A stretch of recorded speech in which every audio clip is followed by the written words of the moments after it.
If you want to see our previous videos and all videos, then click the channel name or picture below the video, then go to the video or playlist option. This is Bori critical Mahabharat book Virat Parva chapter 33. Bhimpana said after Matsya followed triggered the to recover his animals. Please press the red subscribe option and press the bell icon for my latest video updates.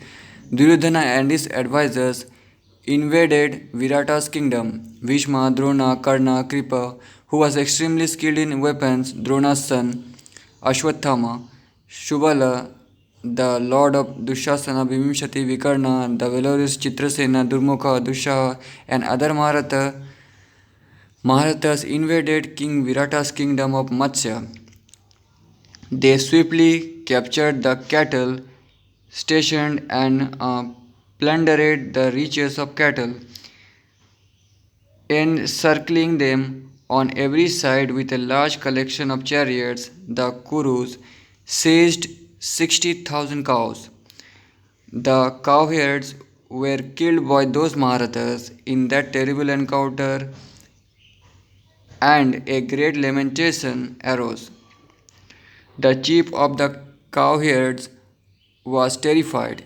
In great affection, he quickly mounted a chariot and leapt for the city. Entering the city, he went to the king's residence,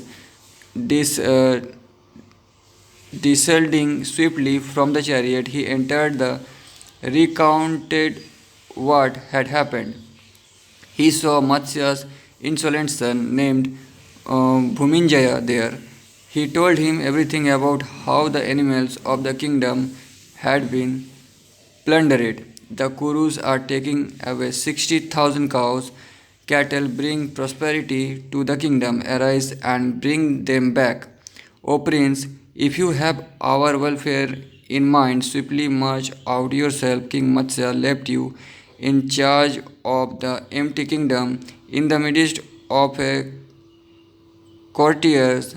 That lord of men takes pride in you. My son is like me. He is brave and is an extender of the lineage. He is a warrior who is skilled in the use of arrows and weapons. My son is always courageous. Make those words of that Indra among men come true, O supreme among those who possesses animals. Restrain the Kurus and cover the animals. Burn them down with your terrible staffs and energetic arrows.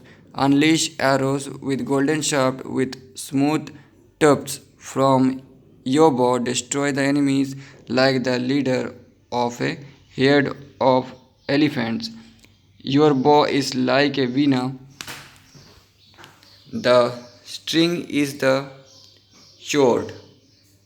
The handle is the base. The loops are the two blocks, and at the end, the arrows are the nodes, and strike them in the midst of the enemies.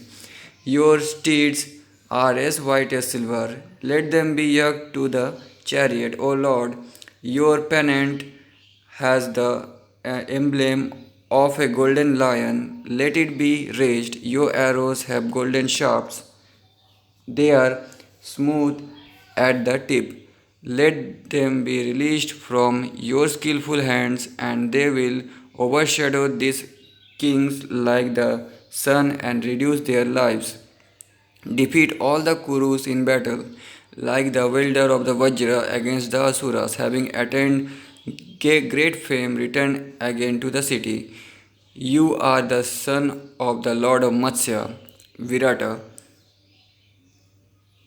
You are the supreme refuge of the kingdom. Let all of us who reside in the kingdom find refuge in you today. Having been thus addressed by these terrible words in the midst of the woman, he proudly spoke these words in the inner quarters. Uttara said, I wield a firm bow, and I will today follow the footprints of the cattle, but only if someone skilled in horses becomes my charioteer. But I do not know of any man who can drive me. Swiftly look for a charioteer who can drive me out. My charioteer was killed in the great battle that lasted for 28 nights, if not for an entire month. As soon as I find another man who is skilled in knowledge of horses, I will quickly ride out. With my giant standard raised, I will enter the ranks of the enemy army with its many elephants, horses, and chariots. The Kurus will be defeated through the valor of my weapons and power, and I will bring back the animals. In battle, I will terrify Duryodhana, Shantanu's son, Vakartana Karna, Kripa Drona, and his son Ashwatthama, and all the others great archers who have assembled like the wielder of the Vajra against the Danavas. I will bring back the animals in an instant, finding that the kingdom is deserted, the Kurus are taking away the riches of cattle. What can I possibly do if I am not there? Today, the assembled Kurus will witness my valor. Is it Partha Arjuna himself who is vanquishing us? Vespaina said, he repeatedly spoke these words in the presence of the woman, and Panchali, Draupadi, could not tolerate his reference to Bibhutsu. Bibhutsu means Arjun. In the midst of the woman, the ascetic one approached him. With a bashful expression, she softly spoke these words. The extremely handsome youth is known by the name of uh, Brihannala and resembles a gigantic elephant. He has been Partha's chariot. He was the great Sholwan's disciple and was not inferior to him in the use of the bow. O brave one, I have seen him earlier when I dwelt with the Pandavas. When the conflagration of the fire burned down the great Khandava, is it is he who drove Arjuna's supreme steeds. With him as chariot, Partha conquered all the kings in Khandaprastha.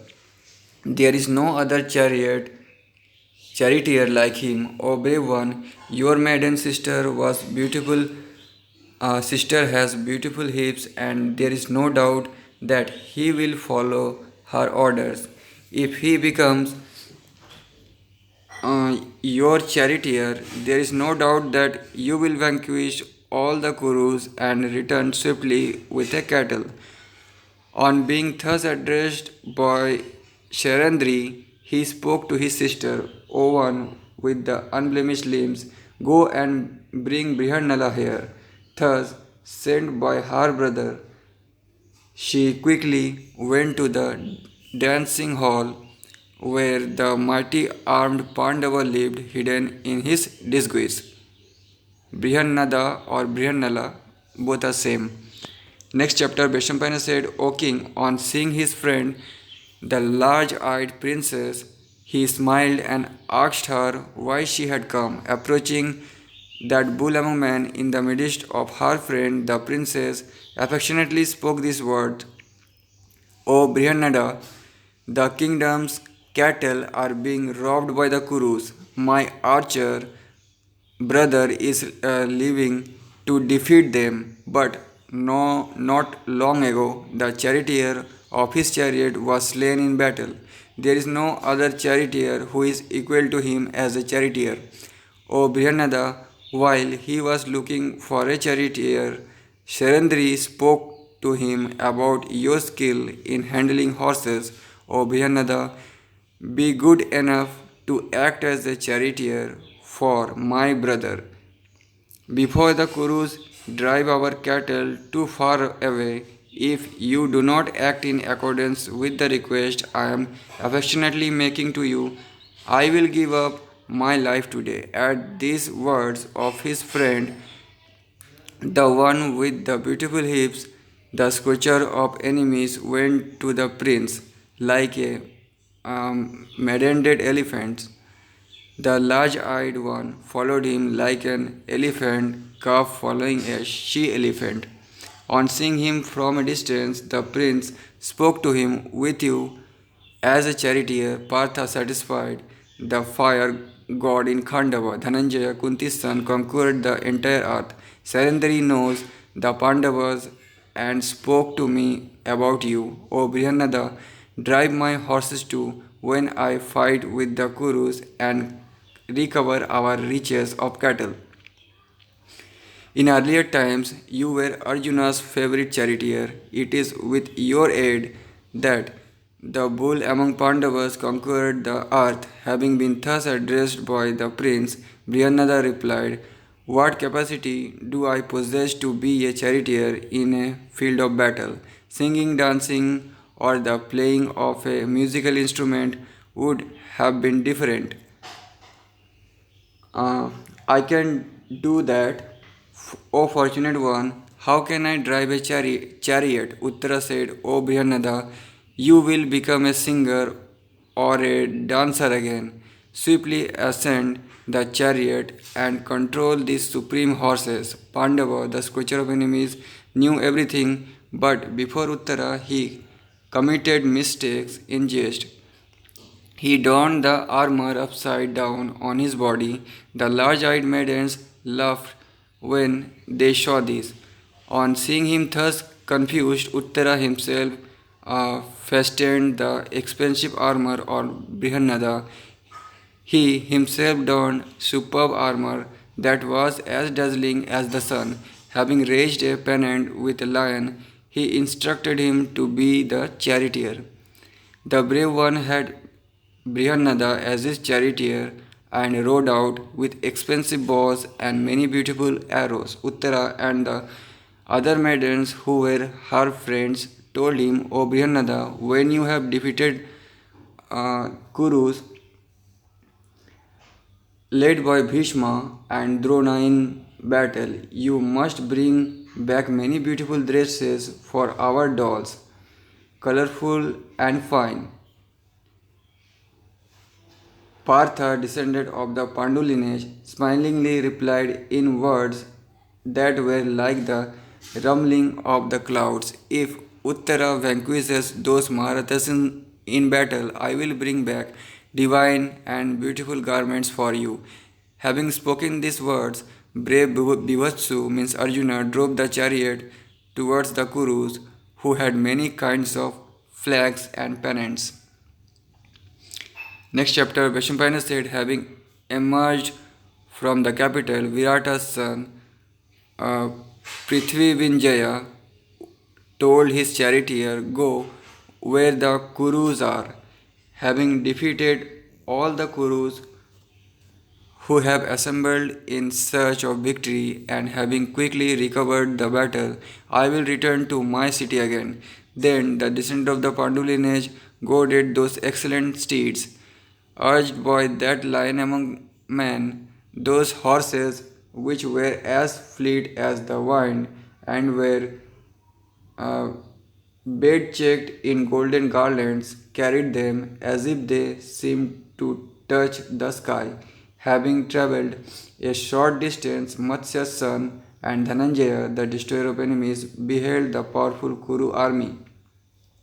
They approached the Kurus near a cremation ground. They saw the gigantic army, which made a sound like that of the ocean and was like a forest with many trees cowling through the sky. O supreme among men, the kings saw the dust swirling around, making it difficult for beings to see and extending up to the sky. The giant army was full of elephants, horses, and chariots. It was protected by Karna, Duryodhana, Kripa, and Santanu's son Bhishma, and by the intelligent and great archer Drona, together with his son Ashwatthama. On seeing this, Virata's son was frightened and his body hair stood up. He told Partha, I cannot fight with the Kurus.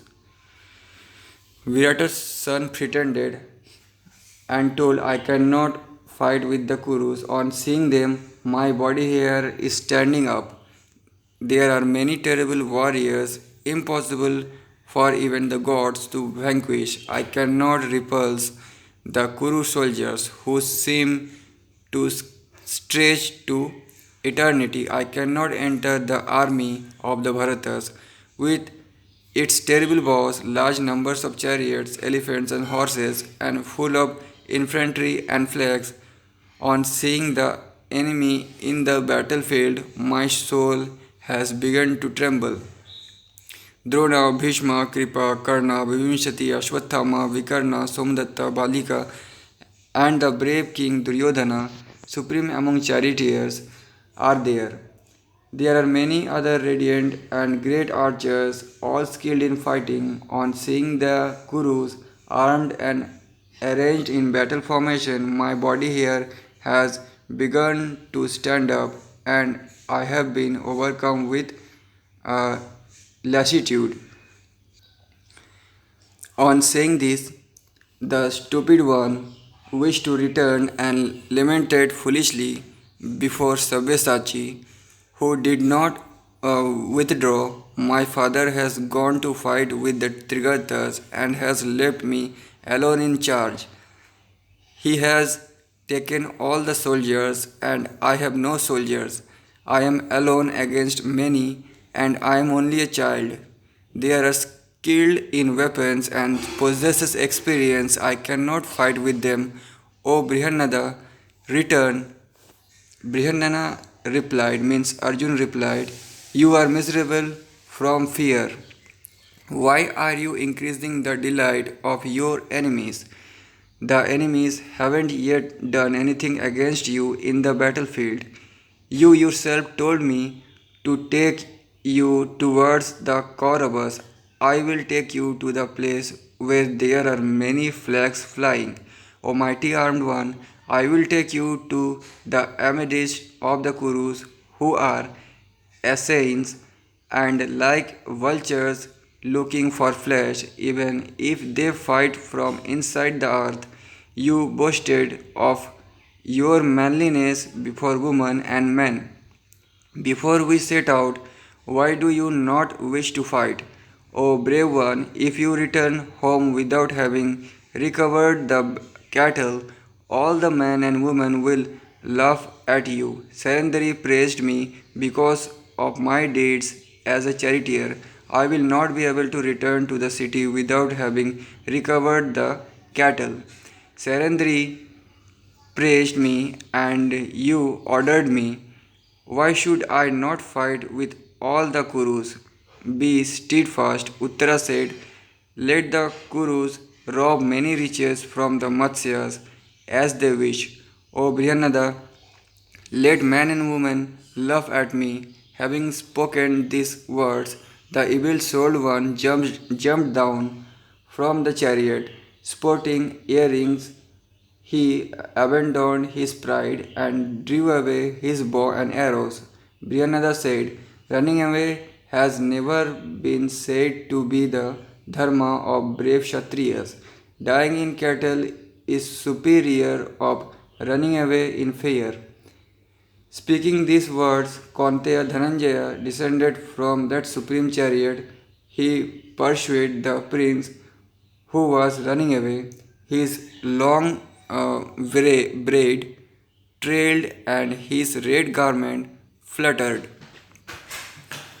On seeing him run with his trailing braid and not knowing that it was Arjuna, some soldiers laughed on seeing his strange form, but on seeing him run swiftly, the Kuru said, who is disguised in this form? Like a fire beneath ashes, he seemed to be partly a man and partly a woman. Though he is in the form of Anuj, he seems to resemble Arjuna. He has the same head and neck and arms like clubs. His gait is also the same. This can be no one other than Dhananjaya. Dhananjaya is to men what the lords of the gods. Lord of the gods is to the immortals, who in this world, other than Dhananjaya, will come alone come alone to fight with us. Kaurava told, who in this world, other than Dhananjaya, will come alone to fight with us. Virata left a single son in that deserted city. He has ventured forth because of his childish folly, not because of his manliness. That must be Partha Arjuna who is running there in disguise. Uttara made him his charioteer when he emerged from the city. It seems to us, having seen our flags, he is pretended and is running away. It must certainly be Dhananjaya who is running after him to restrain him. Individually, all the Kurus thought in this way, or descended of the Bharata lineage, but having seen the Pandava in disguise, they were unable to arrive at many definite conclusion. Meanwhile, Dhananjaya ran after Uttara. Within 100 steps, he seized him by the hair. Seized by Arjuna, Virata's son began to lament in many piteous words, as if he had been surely oppressed. I will give you 100 nishkas made out of pure gold. I will give you 8 sparkling Baturia gems set in gold. I will give you a chariot with a golden standards drawn by well trained horses and 10 mad elephants. O Brihanada, let me go while the insensate one was lamenting in those words. The tiger among men loved and brought him to the chariot. Partha spoke to the pretended one who had lost his senses, O destroyer of enemies. If you are incapable of fighting with the foes, control the horses while I fight with the enemy.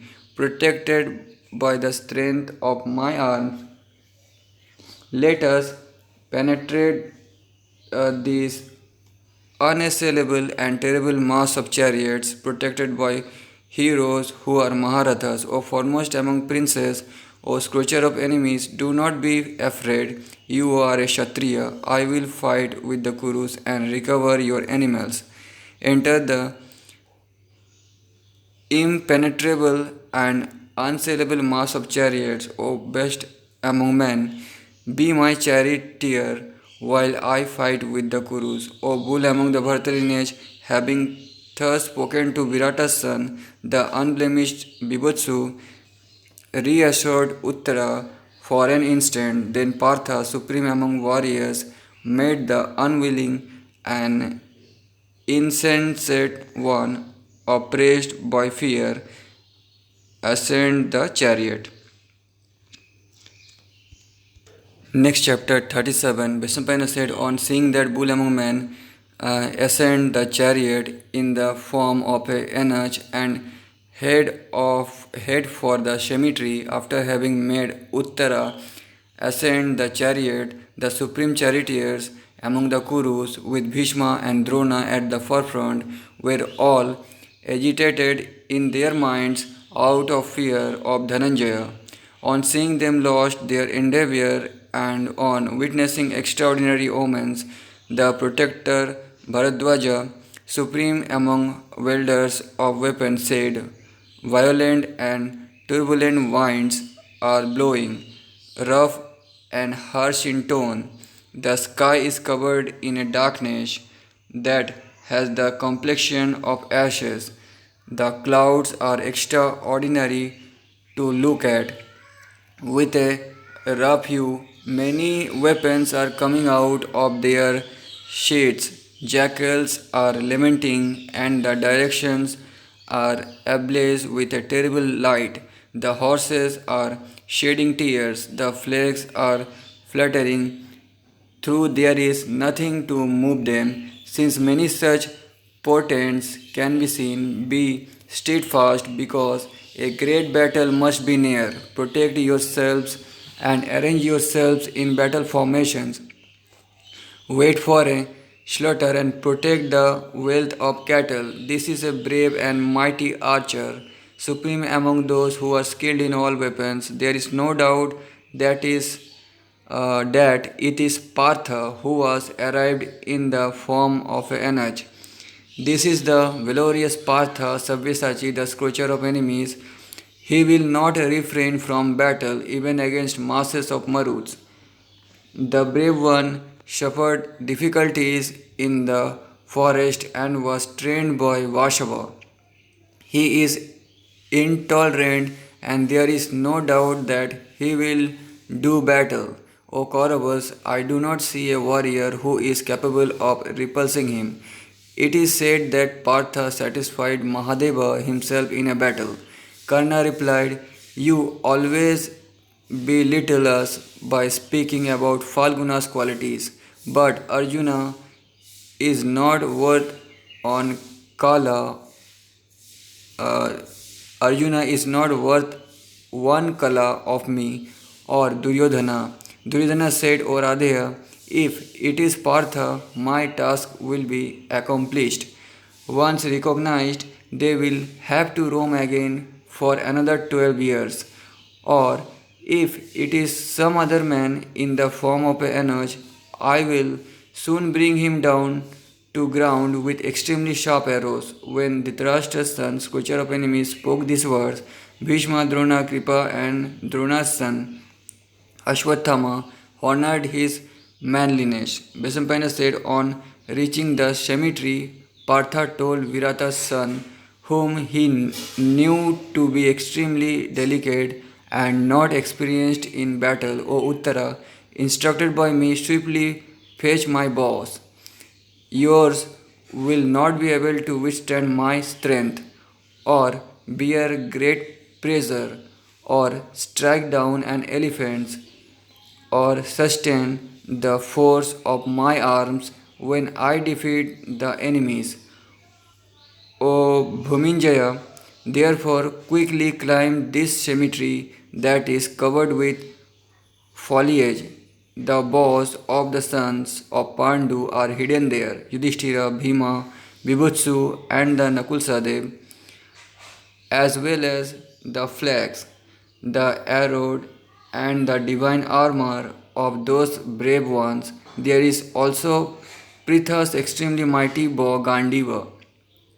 This is capable of extending the kingdom and is alone the equal of the 100,000 others. It is capable of withstanding exertions. It is as large as the king of grass. It is equal of all weapons and creates destruction among enemies. It is embellished with gold, divine, smooth, broad, and without any blemishes. It can withstand heavy pressure. It is terrible and beautiful to look at. All the other bows are equally powerful and firm. Uttara replied, it has been heard that a corpse is tied to this tree. I am a prince. How can I touch it with my hands? I have been born in the Kshatriya lineage, and that does not befit me. I am a great prince who knows about mantras and sacrifices, O Brihannada. If I touch it, my body will become a polluted as that of a bearer of corpses. How can you ask me to touch it and become the subject of condemnation? Birnada said, O Indra among kings, you may become the subject of condemnation, but you will remain clean. Do not be pretended. There are bows here and no corpses. You are spirited and have been born as the heir to the Matsya lineage, O son of king. Why should I ask you to perform a reprehensible act. Thus, addressed by Partha, Virata's son, adorned in earring, descended from the chariot and reluctantly climbed the cemetery. Dhananjaya, the destroyer of enemies, remained on the chariot and instructed him from there, remove the covers quickly. He removed the covers from every side and saw Gandiva and the other four bows having been freed. The bows were as resplendent as the rays of the sun. A divine residence glowed like the planets at the time of their risings. On seeing their forms like singing snakes, his body hair stood up and he was terrified for an instant. He then touched those radiant and giant bows. O king, Virata's son spoke these words to Arjuna. Uttara asked, the supreme bow is worth 1,000 crores of gold. It is embossed with 100 golden eyes. Whom does it belong to? Whom does it belong to? This supreme bow has excellent sides and is easy to hold. Its back shines with golden and tusked elephants. Whom does it belong to? The back of the supreme bow is embellished with 60 fire lines set in patterns made out of pure gold. Whom does it belong to? This supreme bow is dazzling in its luster. The rays of three golden suns decorated it. Whom does it belong to? This supreme bow is adorned with gold and jewels and it decorated with golden locust made out of pure gold. Whom does it belong to? These 1,000 iron arrows are borne by feathers. They have gold and silver tips and are in golden quivers. Whom do they belong to?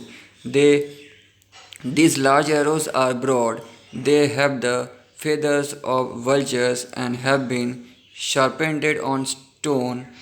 These arrows are completely made out of iron and are yellow like the color of turmeric. They have excellent tips. Whom do they belong to? This black quiver has the marks of the five tigers and the ears of shows. It holds 10 arrows. Whom does it belong to? These 700 arrows wish to drink blood. They are large and long and are entirely made out of copper. Whom do they belong to? These arrows have the feathers of parrots and the lower halves are well made. The upper halves are made of iron and have yellow embellishments made of gold. They have been sharpened on stone. Whom do these belong to? This long sword has a stone at the tip and stones at the back. It is in a large and excellent scabbard made out of deerskin, decorated in golden patterns and thinking with bells. Whom does this long sword belong to? The divine sword is without blemishes and has the golden hills. Whom does it belong to? The unblemished sword is in a scabbard made out of cowskin. Whom does it belong to? It has been made out of gold in the country of the Nishadas and is capable of bearing a great weight. This sword with a golden hilt is in a scabbard made out of the skin of an animal with 5 nails. It is excellent in form and is yellow like the sky. Whom does it belong to? The yellow and heavy sword is in a golden scabbard that is made out of molten gold and has the complexion of that fire. It is supreme and without blemishes. Whom does it belong to? Oh Brihannada, I am asking you tell me exactly. I have become overcome with great and extreme wonder at witnessing all these things. Brihannada said, the one you have asked about first is Partha's bow Gandiva, famous in the world and capable of destroying enemy armies. It is supreme among all weapons and is embellished with pure gold. This is Arjuna's supreme weapon. It is equal to 100,000 others and is the extender of kingdoms. Using this, Partha defeated gods and men in battle. For entirely gods, Danavas and Gandharvas have worshipped it. Brahma held it earlier for 1000 years. Then Prajapati held it for 503 years. Shakra for 85. Shakra means Indra. King Shoma for 500 and Varuna for 100 years. Partha, born by white steeds, has possessed it for 65 years. This supreme bow is extremely powerful and greatly divine. It is supreme in its resplendent form and is honored by gods and mortals. That bow with the golden grip and excellent sides is Bhimsena's. Using this Partha, the scourgers of enemies conquered the entire eastern direction. O son of Virata, this supreme bow with the handsome grip and decorated with fair files belongs to King Yudhishthira. The one on which radiant and golden suns blaze resplendent with energy is Nakula's weapon. The one that is uh, embellished with golden locust is the bow of Madri's son Sadeva, O son of Virata. These 1,000 arrows are as sharp as razors and are feathered. These arrows are like the venom of snakes and belong to Arjuna. Their energy blazed in battle and they are swift. When the warrior unleashed them in battle against enemies, they are not exhausted. These sharp arrows destroy enemies and belong to Bhima. They are broad and long and have the form of uh, crescent moons. These arrows are yellow and have golden sharps and belong to Nakula. They have been sharpened on stone and are in a quiver that has been marks of 5 tigers, which the quiver Madri's intelligent son conquered the entire western direction in battle. These arrows that are as radiant as the sun and are throughout made of iron belong to the intelligent Sahadeva. They are decorated and are capable of performing action. These great arrows are sharp yellow, long shafted and broad and belong to the king. They have golden tips and 3 joints. These long swords has the mark of a bee in the form and at the rear. It is firm and is capable of withstanding great burdens. It was used by Arjuna in battle. The extremely large sword has a sheath that is made of tiger skin and belongs to Bhimasena. It is divine. It is capable of withstanding great burdens. It is causes terror among enemies. This supreme sword has a golden hills and belongs to the intelligent Kaurava Dharmaraja. It has an excellent blade and quiver. This firm sword is capable of withstanding great burdens and belongs to Nakula. It is colorful and is in a sheet made out of the skin of an animal with five nails. The giant sword is in a sheet that is made out of the skin of a cow and belongs to Sadeva. It is firm and is capable of withstanding all burdens. Uttara said, these weapons of the great soul Parthas who are stripped in their deeds are decorated in gold and are resplendent in their beauty. But where are Partha Arjuna and Kaurava Yudhishthira, Nakula Sadeva and Pandava Bhimsena? Where are they? All of them are great souled and are capable of destroying all enemies. But after they lost their kingdom in the dice game of dice, nothing has been heard about them. Where is the famous Panchali Draupadi, a jewel among women? After they were defeated in the game of dice, Krishna followed them into the forest. Krishna means Panchali Draupadi. Arjuna replied, I am Partha Arjuna.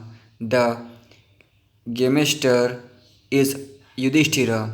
Ballabha, who cooks dishes for your father, is Bhimsena. Nakula is the one who tends to the steeds, and Sadeva is with the cattle. Know that Serendri, because of whom the Kichakas were slain, is Draupadi.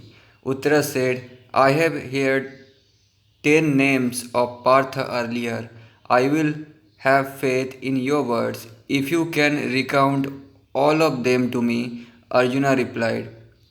I will tell you my 10 names: Arjuna, Falguna, Jishnu, Kiriti, Svetvahana, Bibutsu, Vijaya, Krishna, Sabyasachi, and Dhananjaya. Krishna was Arjuna, okay, because he was incarnation of Lord Vishnu. Vasudev Krishna and Dhananjay Krishna, both skin color was same. So friends, there was four Krishna in Mahabharata. First Draupadi Krishna, second Arjun Krishna, third Vasudev Krishna, fourth Krishna Dvaipayana, means Ved Vyas.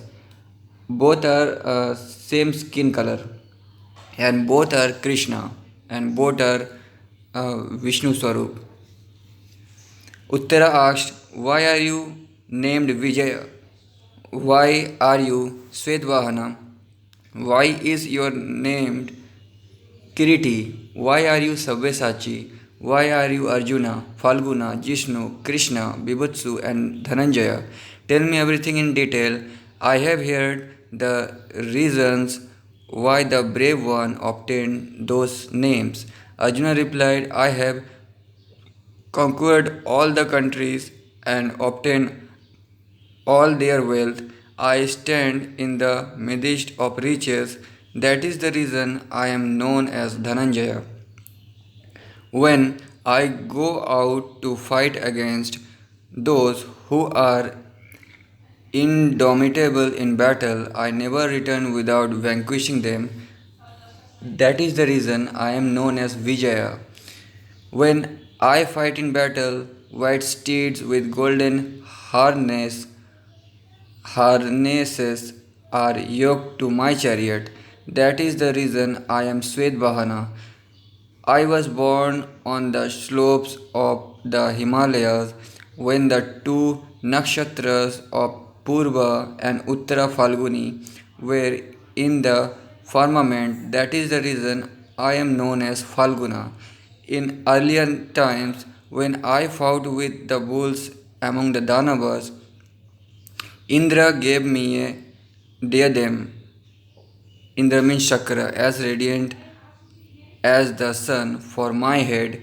That is the reason I am Kiriti. I have never committed a terrible act in battle. Therefore, I am known among gods and man as Bibhatsu. Both my hands are right hands when I draw the Gandiva.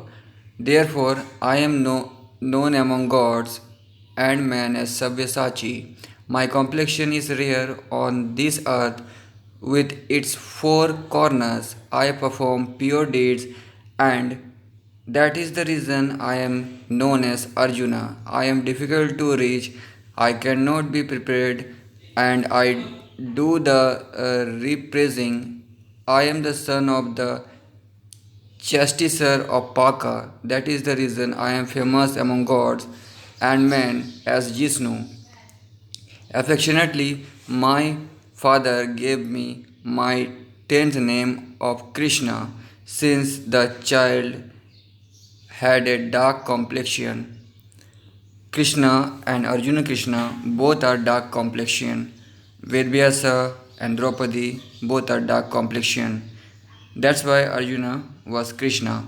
Besampana said, then Virata's son showed his homage to Partha and said, my name is Bhuminjaya. So Arjuna was incarnation of Lord Vishnu, Vedvyasa and Krishna Vasudev also. And I am also known as Uttara. Then Virata's son showed his homage to Partha and said, my name is Bhuminjaya and I am also known as Uttara. It is my good fortune that I have beheld Partha, O Dhananjaya. You are welcome, O red-eyed one, O mighty-armed one, O one with arms like the trunks of a king among elephants. You should pardon me for what I have said out of ignorance. You have earlier performed many wonderful and difficult deeds. I have now overcome my fears and I feel great affection towards you. Uttara said, O brave one, ascended this large chariot with me as the charioteer. Which of the armies would you like to attack? As instructed by you, I will take you there. Arjuna replied, O tiger among men, I am pleased that you no longer have any fear. O one who is skilled in battle, I will disperse all of your enemies in battle. O immensely intelligent one, be steady and behold me fight with the enemies. I will accomplish extremely terrible deeds swiftly. Tie all these quivers to my chariot. Take that polished sword that is embellished with gold. I will fight with the Kurus and recover your animals protected by my arms. This chariot of yours, with its three poles and quivers with many flags, will be like a city protected by turrets and gates. Its sides will be guarded by my resolution. When I am angered, the twang of my bow will make the exhale sound like cattle drums. I, the wielder of the Gandiva, will be established on the chariot in battle. I am incapable of being vanquished by enemy soldiers, O son of Virata. Shed all your fears. Uttara said, I am no longer afraid of them. I know that you are steadfast in battle. I know that you are the equal of Keshava or Indra himself in battle, but thinking about one king, I am overcome my confusion. It is certain that I am foolish because I cannot arrive at any conclusion. You have the form of a brave one and bear all the auspicious marks. Through that adverse circumstances did you become a eunuch. You are like the wielder of the trident, or a king of the Gandharvas, or the god Shatakratu. I think of you roaming in the entire of Enach. Arjuna replied, I am telling you truthfully, I have observed this vow for a year on the instructions of my elder brother. I have observed Brahmacharya, O mighty armed one. I am not a eunuch, but united with Dharma have followed another, O son of king. Know that my vow has been completed. Uttara said, I am extremely delighted today that my conclusion have been proved wrong. Those who are supreme among men cannot be eunuchs like this. Eunuch like this. I have now obtained an aid in battle and can fight even with the immortals. My fears have been destroyed. Tell me what I should do. I will control your horses, which are capable of vanquishing the chariots of enemies. O bull among men, I have been trained in driving a chariot by an expert. O bull among men, know that I have been trained as a charioteer, like Daruka for Vasudeva and Matali for Shakra. The horse that is yoked to the right of the pole is like Sugriva, and when his feet touch the ground, they can hardly be seen. I think that the other beautiful horse that is yoked to the left of the pole is like Mega Pushpa in its speed. I think that the beautiful horn with the golden harness that is yoked to the left of the exile is superior in strength and speed to Shanya. I think that the one that is yoked to the right of the exile is supreme in strength and speed to Balahaka. This chariot is capable of bearing an archer like you in battle. While stationed on this chariot, it is my view that you will be able to fight. Veshampana said, the brave among strong one took the bracelets of iron his arms. He donned beautiful wrist guards that would around like drums. He tied his black and curly hair in a white garment. He swiftly strung Gandiva and drew the bow. When the bow was drawn, it uttered a great sound as if a giant rock had been dashed against another rock. The earth trembled and a turbulent wind began to blow. The birds were confused in the sky. The giant trees began to tremble from the sound that was like the roar of thunder. The Kurus got to know that Arjuna was on the chariot and was drawing the best of bows with his arms. Bisnapana said, having made Uttara his chariot and having circumambulated the Shamitri, Dhananjaya gathered all his weapons and marched out. The Maratha took down the banner with the lion and placed it below the Shamitri. He rode out with Uttara as the charioteer.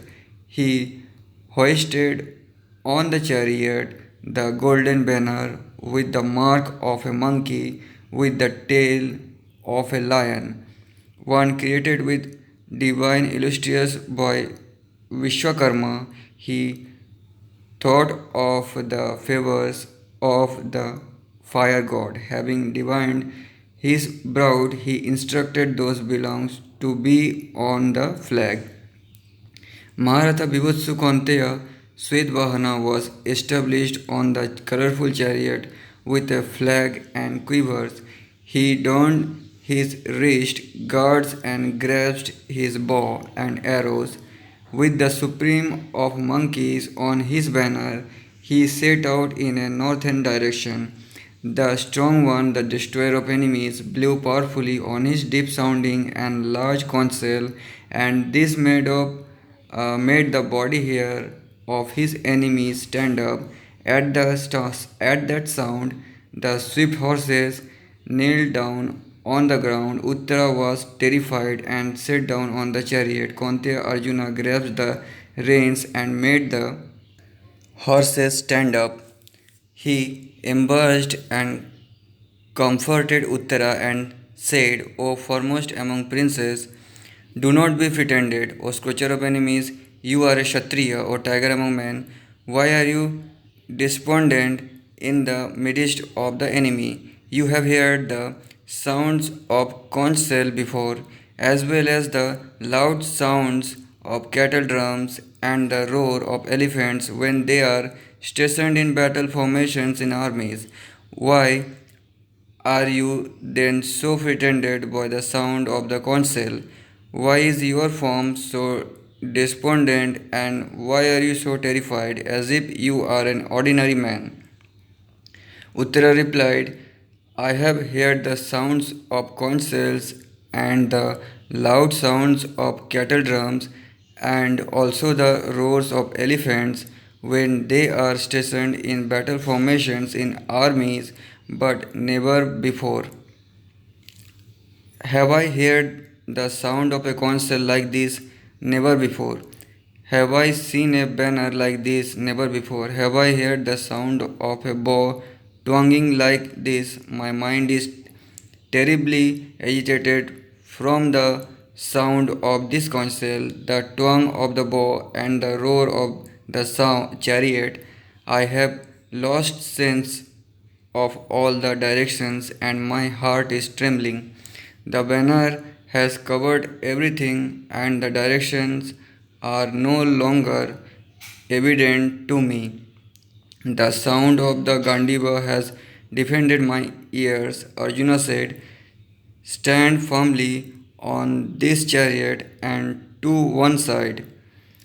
Place your feet firmly on it. Grasp the reins firmly. I am going to blow the conch shell again. Beshampana said, the earth trembled from the sound of the conch shell, the roar of the chariot, and the thunder of Gandiva.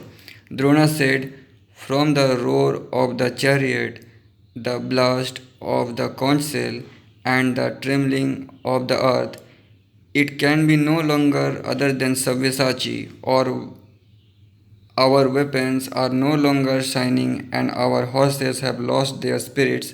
All through there is kindling, the fires do not blaze. This does not augur well. All the animals are running towards the sun, wailing terribly. The crows are alighting on our standards. This does not augur well. The vultures are flying towards our left, and this portends great danger. The jackals are howling and running around in the midst of the army and are escaping uninjured. The portends great danger. I can see that your body here is standing up. The soldiers have already been conquered, and no one wishes to fight. Their faces are pale, and all the warriors have lost their senses.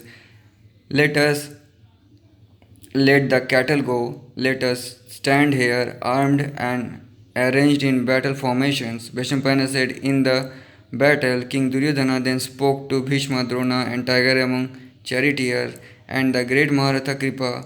Both Karna and I have told the preceptor this several times. I will say it again because I am not satisfied with having spoken it earlier.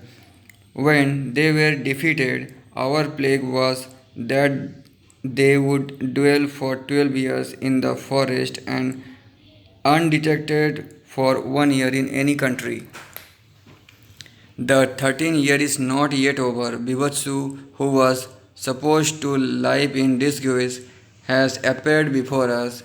If Bibhatsu arrives before the period of concealment is over, the Pandavas will have to dwell again in the forest for 12 years.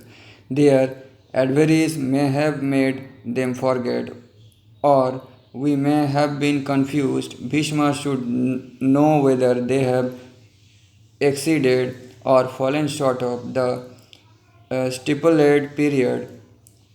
If things are not clear, there is always scope of doubt. Something that is brought off in one way may turn out to be another. We follow the northern direction in order to fight with the army of the Matsyas. However, if Bibutsu arrives, we cannot turn away. We came here to fight with the Matsyas on behalf of the Trigatas.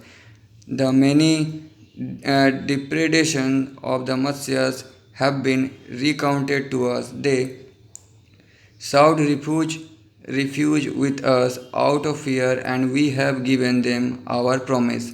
The arrangement was that they would fast on the afternoon of the seventh lunar day, says the great wealth of cattle of the Matsyas, and we would again do the same at sunrise on the eighth lunar day. They may not have been able to find the cattle, or they may have been defeated.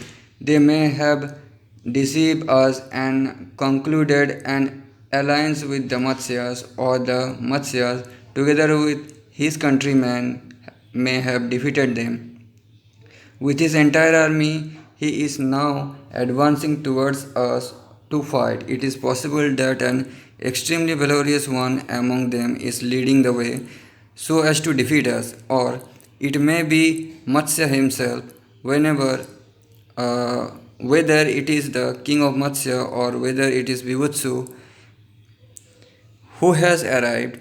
It is our agreement that all of us must fight. Why are our supreme charioteers Bhishma, Drona, Kripa, Vikarna, and Drona's son standing idly on their chariots? All of these Maharathas seem to be confused at this time. There is no other option but the fight. There is no other option but to fight. Therefore, resolve yourselves accordingly.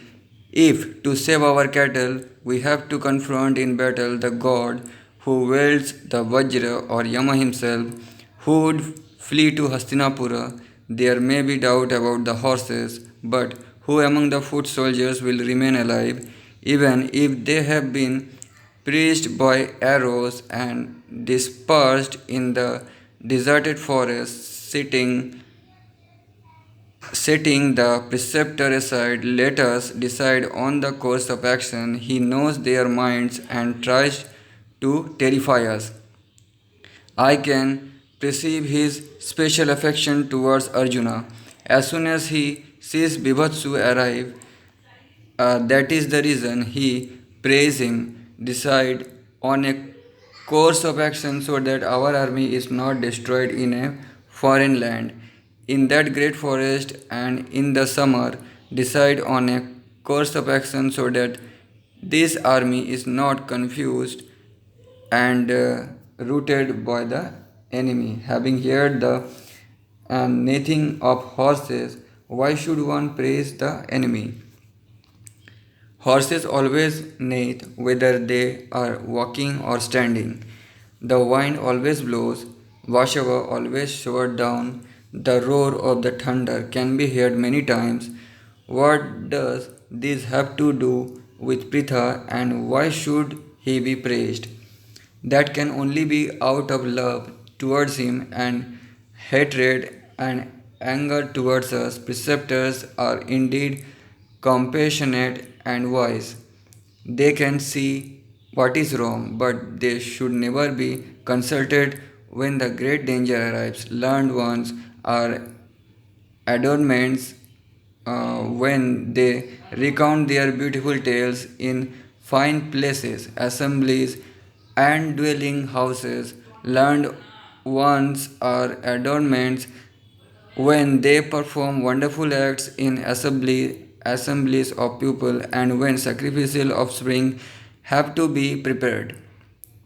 They know the weaknesses of others and human character. Learned ones are adornments when they point out defects in the preparation of food, but ignore learned ones when they praise the qualities of enemies. Instead, decide on a course of action so that the enemy can be killed. Let the cattle be protected. Let the soldiers immediately be arranged in battle formation, arrange for guards in the appropriate places so that we can fight with the enemy.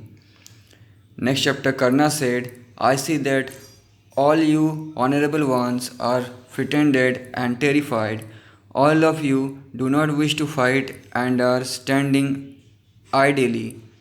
Whether it is the king of Matsya or Bibhatsu who has come, I will restrain him. The way the shoreline holds back the abode of Makaras, arrows with straight feathers will be shot from my bow and they will not be repulsed.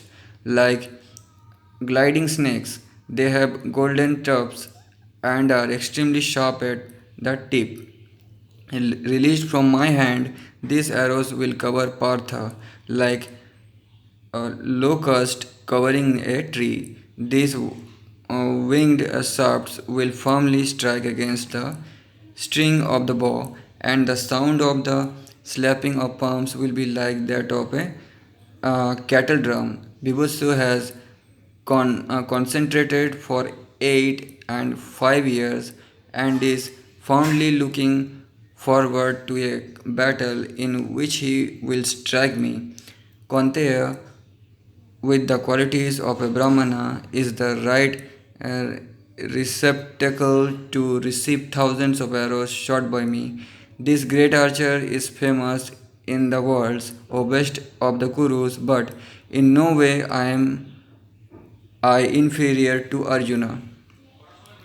I will release these golden arrows shafted with the feathers of vultures, and the sky will seem to be covered with fireflies. I gave my words to Dhritarashtra's son earlier, and I will repay that debt today. I will kill Arjuna today. My feathers arrows will split and sky and envelop the directions. They will appear like a locust in the firmament. Partha's touch is like that of Indra's Vajra, and he is as energetic as the great Indra. But I will oppress him the way an elephant is oppressed with flaming torches. He is an unassailable as the fire, but I will assail him with swords, spears, and arrows.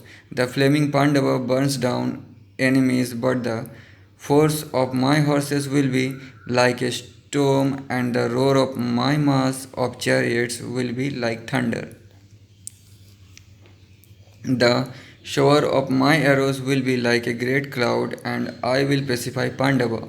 The arrows released from my bow will be like the virulent poison of snakes to Partha.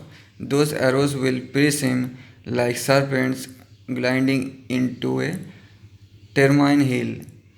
I have obtained weapons from Jamadagni's son, supreme among rishis. Using their power, I can fight with Vashava himself with an arrow. I will kill the monkey that is stationed on the top of his standards. It will fall down on the ground today, uttering a terrible roar. The other beings who are stationed on the enemy's flag will be tormented. Oppressed by me, they will fly in all the directions, and their worlds will rise up into the sky. Today I will uproot with its roots the stake that has been impaled in Duryodhana's heart for a long time. I will bring down Bibhatsu from his chariot. Today the Kauravas will see Partha bereft of his chariot with his horses dead and his manliness destroyed. Sighing like a serpent, like the Kurus, go as they wish, taking only the riches with them, or let them be stationed on their chariots and witness my battle. Kripa said, O Radheya Karna, your mind is always wicked, and you are inclined towards war. You do not understand natural objectives, nor do you consider the consequences. We should think about the many courses of action that are laid down in the sacred text. Those who are learned in the ancient accounts have said that a war is the worst. A war uh, guarantees victory only if it is at the right time and the right place. But if it is conducted at the wrong time, it does not bring any fruits. Valor at the right place and the right time is recommended for our welfare. We must decide on a course of action in accordance with what is favorable. The learned do not judge how much of loud a chariot can take on the words of its maker. Reflecting on all this, it is not desirable for us to encounter Partha. He saved the Kurus alone and he satisfied Agni alone. He alone spent 5 years in the pursuit of Brahmacharya. He was alone when he raised Subhadra onto a chariot and summoned Krishna to a duel. In the forest, Krishna on back Krishna when she was being abducted. He alone spent 5 years in chakras about learning the use of weapons. He extended the fame of the Kurus by defeating Samyamini alone. That destroyer of enemies swiftly vanquished Chitrasena, king of the Gandharvas, in a battle together with his invincible army. In a similar way, he alone defeated the Nivat Kavaja and Kala Kanja Danavas, whom even the gods could not slay. O Karna, what act have you single handedly performed earlier? Have you, like each of them, brought lords of the earth under your sway? Even Indra himself is incapable of facing Partha in battle. He who wishes to fight with him had better take some medicine. You wish to extend your right hand and use your forefinger to pluck out a flank from an angry and virulent snake, or while roaming alone in the forest and without a guide, you wish to climb onto a mad elephant and drive it into the city, or smearing yourself with clarified butter and attired in bark, you wish to pass through a blazing fire that has been kindled with clarified butter, fat, and marrow. What manliness is there in tying a giant rock around one's neck, binding oneself, and then trying to swim across the ocean? O Karna, if one is unskilled in weapons and extremely weak, and yet wishes to fight with Partha, who is skilled in weapons and strong, that shows foolishness.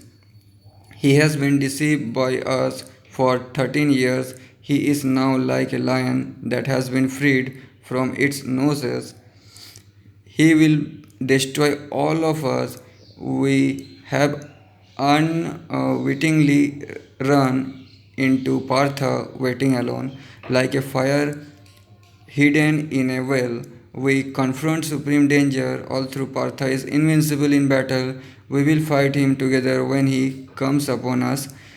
Let the soldiers be armed and stationed in battle formations. O Karna, Drona, Duryodhana, Bhishma, you, Dronasan, and I, all of us will fight Partha. Do not be rash. Through Partha is fierce like the one with an upraised vajra in his hand. If all 6 chariots are united together, we will be able to repulse him. With the soldiers arranged in battle formations and with the supreme archers ready, we will fight Arjuna in battle like the Danavas against Vasava. Ashwatthama said, in cattle have not been conquered yet, they have not crossed the boundary, nor have they reached Hastinapur. O Karna, why are you boasting? Even after having won many battles, obtaining a great deal of riches, and winning many enemy lands, there is no manliness is boasting. The fire burns towards the word, the sun shines in silence, the earth bears in beings mobile and immobile.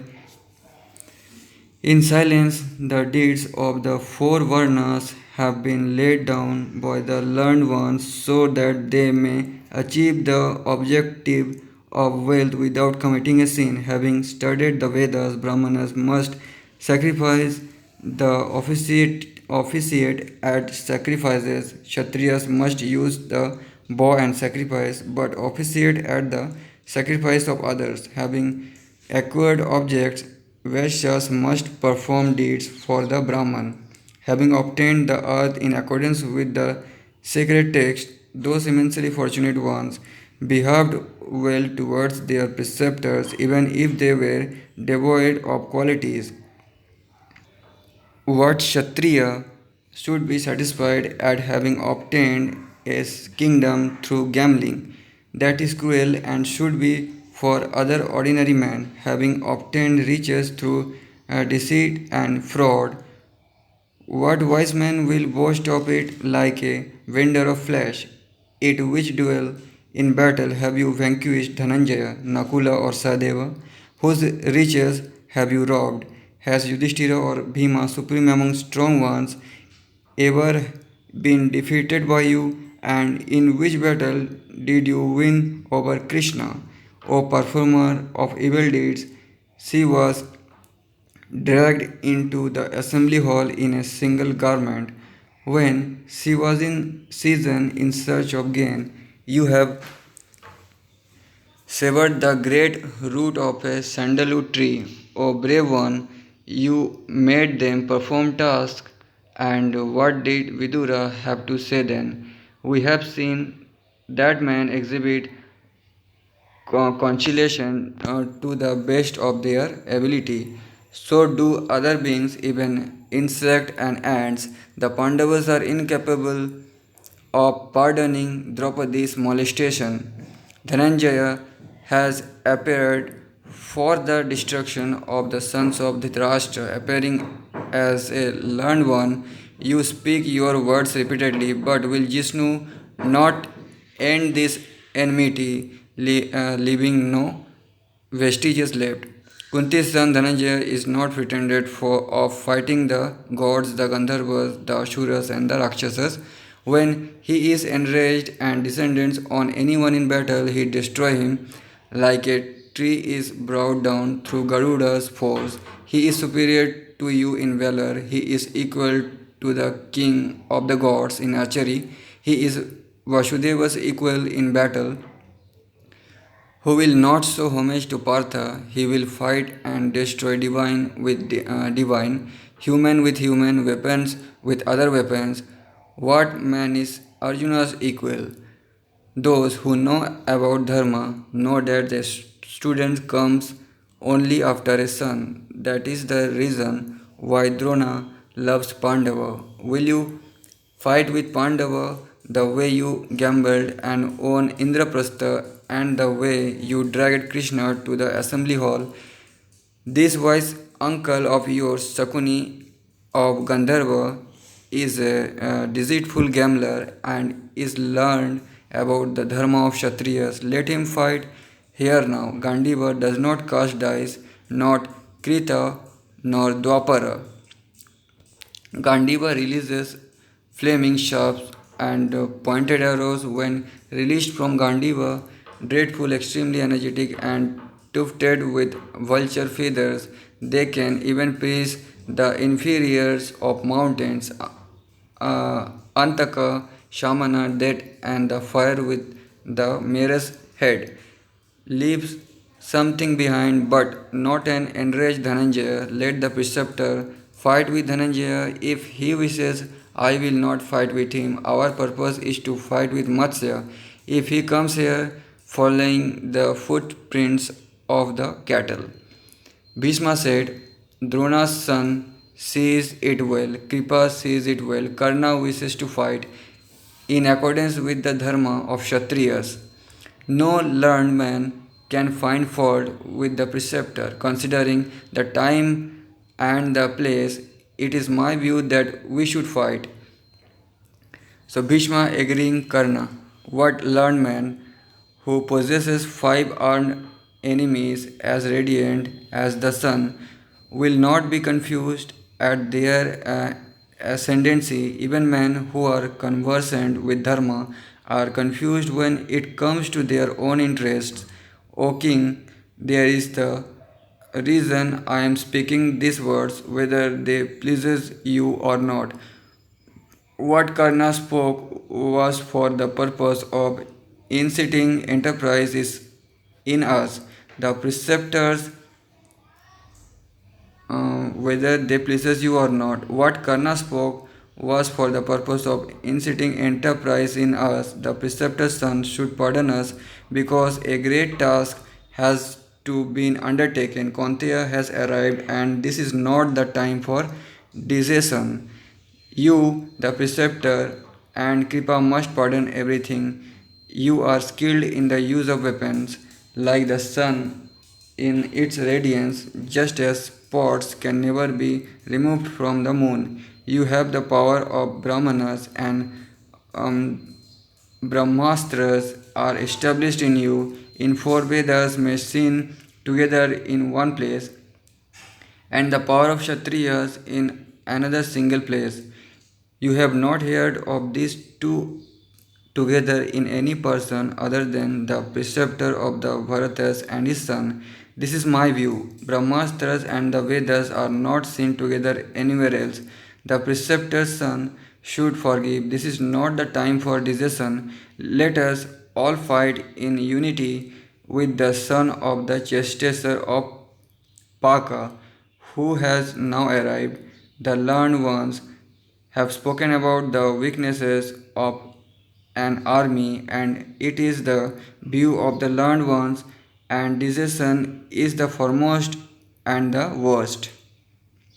Ashwatthama replied, let the preceptor forgive, and there should be peace here again. If the preceptor was insulted, that was done in anger. Vaishnampana said, O descendant of the Bharata lineage, at that Duryodhana asked Drona's pardon, together with Karna, Bhishma, and the great soul Kripa. Drona said, I have already been pacified by the words that Santanu's son Bhishma spoke first.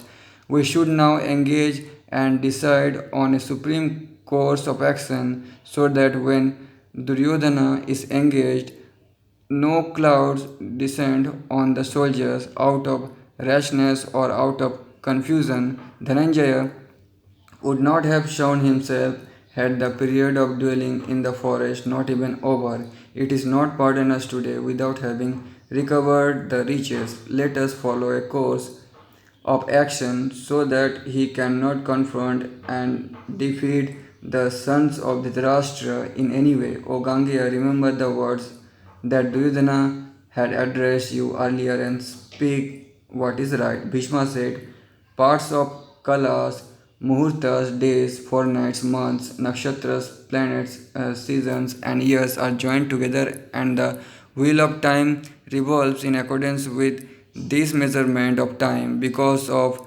an excess of time and deviation in the paths of bodies in the sky, there is an addition of 2 months in every cycle of 5 years. I think that calculated in this way during the process of 13 years, there are 5 additional months and 12 nights.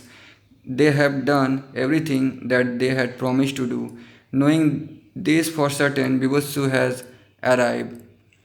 All of them are great souled and knowledgeable about Dharma and Artha. They have Yudhishthira as the king. Why should they act contrary to Adharma? The Kaunteyas are not uh, avaricious, and they have accomplished a difficult feat. They have Yudhishthira as their king. Why should they act contrary to Adharma? They do not wish to anchor the kingdom by many means possible, else the descendants of the Kuru lineage would have displayed their valor at that time. They are bound by the noses of Dharma, and they have not deviate from the vows of Kshatriyas. If there is a choice between being called truthful, untruthful, and unconfronting defeat, the Parthas would choose death over being untruthful. But the time has now arrived. Such in the valor of those bulls among men, the Pandavas who are protected by the wielder of the Vajra, that they will not give up what is their due. We must counter in battle the supreme among those who are skilled in weapons. Therefore, let everything be swiftly done so that our objectives are not taken over by others, and so that the virtuous ones of the world do not think that we are against welfare. O Kaurava, O Indra among kings, I have never witnessed a battle where success has been assured. Dhananjaya has arrived. When one engaged in battle, there is prosperity and adversity, victory and defeat. One will confront one or the others. I have seen this without a doubt. Therefore, let us carry out the tasks that are needed for war. As long as their deeds are in conformity with Dharma, Dhananjaya has arrived. Duryodhana replied, O grandfather, I will not give the kingdom away to the Pandavas. Therefore, without any delay, let us make arrangement for the battle. Bhishma said, If it pleases you to listen, hear what my advice is. Take one fourth of the army and quickly leave for the city. Let another one fourth gather the cattle and leave. We will counter Pandava with the remaining half of the army, O Matsya. If he arrives again, O Shatakratu himself, let the preceptor be stationed in the middle with Ashwathama on the left. Let the Vashkripa, the son of Sharadvat, protect the right flank. Karna, the armored son of the Suta, should be stationed in the front. I will station myself behind the entire army so as to protect it. Bhisampayana said the Mahabharata Kauravas thus arranged themselves in battle formation. Arjuna approached swiftly, his chariot uttering a roar. They saw the top of his standards. They heard the roar of his chariot. They heard the terrible sound of Gandiva when it was twanged. On seeing all this and seeing the Mahabharata, the wielder of Gandiva, arrive, Drona spoke these words. The top of the standards, which can be seen from a distance, belongs to Partha. That noise is like that of a monsoon cloud, and the monkey is roaring. The best of chariots is stationed on his chariot, and he is supreme among charioteers. He draws Gandiva, the best of bows, with a sound like that of thunder. These two arrows have fallen together at my feet. These two other arrows have passed me by, touching my ears. So friends, we will talk about this in next video. Okay, till then, bye.